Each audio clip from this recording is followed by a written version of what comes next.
Hello, my loves. It's so nice to have you with me again today.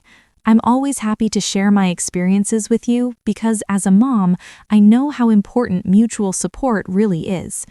Today, I want to talk about something very practical, how to safely store breast milk after pumping, especially if you want to give it to your baby later in a bottle.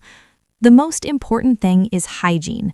Breast milk is delicate and can easily become contaminated, so I always wash my hands thoroughly, clean my breasts, and make sure that bottles, teats, and pump parts are properly sterilized. That's the only way I can be sure the milk stays truly clean and safe. When I pump milk that my baby won't drink right away, I pour it into clean bottles or storage bags and place it immediately in the refrigerator or the freezer. This helps preserve all the valuable nutrients in the milk.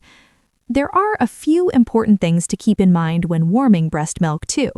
If the milk has been stored in the refrigerator, I warm it in a bottle warmer to about 35 to 40 degrees Celsius. If it comes from the freezer, I let it thaw slowly overnight in the refrigerator, never at room temperature, so the quality of the milk isn't affected. After that, I warm it gently. This way, the milk stays safe, nutritious, and easy for my baby to digest.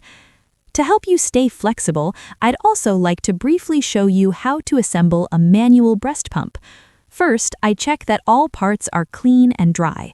Then, I attach the valve to the container, place the breast shield firmly so there are no gaps, and clip in the handle until it clicks into place.